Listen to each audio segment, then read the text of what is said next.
Oiê, sejam muito bem-vindos a mais um vídeo do canal. E no vídeo de hoje eu quero abordar um assunto muito importante que é sobre o que você tem feito com o que Deus te entregou. A nossa base bíblica para esse tema é o livro de Juízes, onde logo de início a gente vê que se trata de um povo, de uma geração muito desobediente a Deus. Mas a gente vê também que no meio de gente desobediente ainda existem pessoas que estão com o coração totalmente voltado para a obra de Deus. A gente vê que logo após a morte de Josué, veio uma nova geração, uma nova leva aí desse povo desobediente, que eles simplesmente abandonaram o Deus dos seus antepassados. Eles começaram a prestar culto para os deuses do povo que vivia ali nas redondezas. E foi a partir daí que a ira do Senhor se acendeu contra eles. Se você for ler lá o livro de Juízes, você vai ver que aquele povo fazia o que Deus reprovava e, consequentemente, eles eram derrotados pelos seus inimigos. Porque na Bíblia a gente vê vários relatos de quando uma nação guerreava contra outra,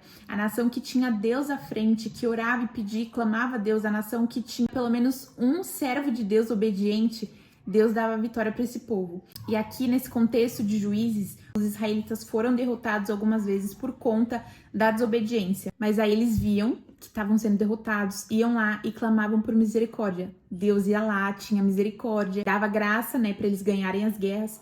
Eles iam lá e se rendiam aos deuses pagãos de novo. E isso não aconteceu assim de forma esporádica, uma ou duas vezes, não. Foi com uma certa constância. E é exatamente o que acontece nos dias de hoje. A gente erra, a gente peca, a gente faz o que Deus reprova. E quando a gente recebe as consequências daquelas ações, daquelas atitudes, porque não adianta você querer plantar limão e colher morango. Aí a gente vai, se arrepende e Deus, com sua infinita graça e misericórdia, vem e nos perdoa, nos dá mais uma oportunidade. E muitas vezes a gente volta para aquele mesmo pecado e vira aquele ciclo vicioso. Então, se a gente não vigiar, a gente vai ficar igual os israelitas, naquele looping infinito de pecado e perdão e misericórdia, que não é isso que Deus tem para nossa vida. Deus deseja filhos obedientes e fiéis a Ele, para que a graça e o favor de Jesus nos acompanhem em todos os momentos, e não só quando os nossos inimigos ou alguma adversidade se levantar contra a gente. E vocês lembram que eu falei que mesmo em meio a pessoas pecadoras, Deus, ele levanta os seus filhos, ainda tem pessoas com o coração rendido a Deus, com o coração voltado aos planos de Deus? Nessa época também tinha uma mulher chamada Débora, que inclusive foi levantada por Deus para liderar os israelitas, um povo totalmente desobediente. Então aqui nessa parte eu quero falar especificamente para as mulheres. Não importa o seu cargo, não importa o lugar que você esteja, não importa a sua posição, se você é jovem, se você é mais velha, se você é rica, se você não tem tantos bens assim, se foi Deus quem te escolheu e te levantou, você vai conseguir cumprir o seu chamado. Você só precisa ficar alinhada e em obediência ao que Deus te pedir. No capítulo 4, no versículo 4, mostra que os próprios israelitas procuravam Débora para que ela desse uma sugestão, uma solução para os problemas que eles estavam enfrentando. E aqui é importante frisar que Débora era uma mulher casada, que cuidava das questões de outros homens. Naquela época, uma mulher casada não podia ficar sozinha com outro homem em um ambiente fechado. Então ela precisava se resguardar de qualquer tipo de difamação, de calúnia, de fofoca, ou até mesmo alguma situação desagradável que pudesse acontecer naquele momento. E o que ela fazia para se resguardar? Ela julgava eles embaixo de uma palmeira. Em algumas versões vai falar que é uma tamareira, mas de qualquer forma era uma árvore grande que era à vista de todos. E aqui a gente já pode tirar uma lição muito importante. Vão ter momentos que aquilo que você está fazendo só Deus precisa ver e saber. Mas em outros momentos as suas ações vão precisar estar expostas para outras pessoas verem. E não para mostrar o quão puro, o quão decente, correto, íntegro você é. Ou até mesmo aquele falso moralismo de conduta excelente quando tem alguém vendo, mas que no secreto a postura muda totalmente. Deus, ele conhece cada intenção do nosso coração. Então essa sua exposição em alguns momentos vai servir para que através das suas atitudes muitas pessoas reconheçam que Jesus está com você, que é Ele que está direcionando ali o seu caminho, que é Ele que está te guiando.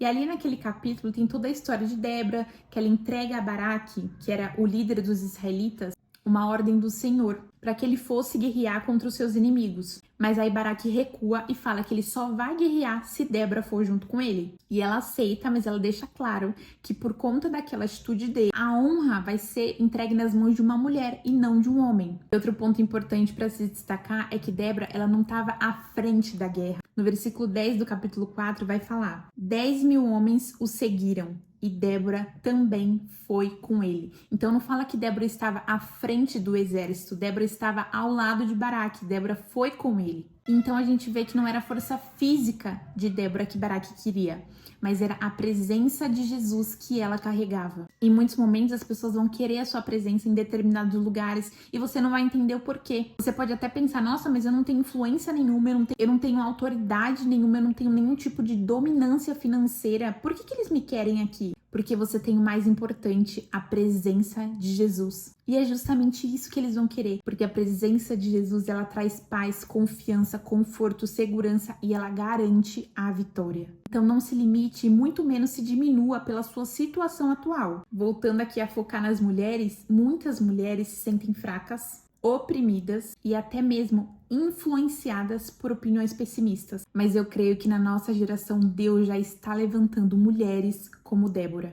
que carregam a presença de Cristo, que tem sabedoria para instruir e direcionar, seja quem for, tá? Filho, marido, família, outras mulheres, mas mulheres que estão direcionadas com o coração de Deus, sem arrogância, sem prepotência, sem autoritarismo, porque é importante destacar, tá? Naquela época, por mais que Débora fosse uma líder, em momento algum ela quis tomar a frente do líder do exército dos israelitas. Então entenda que não é uma disputa por forças entre homens e mulheres. O seu marido não é o seu inimigo, a sua esposa não é a sua oponente. Vocês são uma união abençoada por Deus para que qualquer guerra seja vencida com sabedoria. E você, mulher que ainda não tem o seu marido, que ainda não é casada e está esperando em Deus, aprenda a se posicionar nesse tempo. Busque cada dia mais se aproximar de Deus. E peça que Ele molde o seu caráter conforme o querer e a vontade dEle. Que Jesus remova qualquer ideologia errada que você foi construindo ou que construíram durante a sua trajetória de vida, para que quando o seu marido chegar, você já entenda esse ensinamento e haja como uma esposa sábia que já está preparada para lidar com qualquer tipo de situação. Mas para isso você precisa estar posicionada em Deus. Você que é mulher, leia o capítulo de Juízes. Eu li, inclusive eu fiz algumas anotações aqui de ensinamentos que Deus deseja que a gente aprenda para esse tempo. E eu creio que nós mulheres estamos sendo chamadas ao despertar. Então se posicione e não perca nenhuma oportunidade que Jesus estiver te confiando, que Jesus estiver te entregando. Ore sempre, ore incessantemente para que Cristo abra os seus olhos espirituais e te direcione naquilo que Ele já tem preparado para você. Um super beijo e até o próximo vídeo.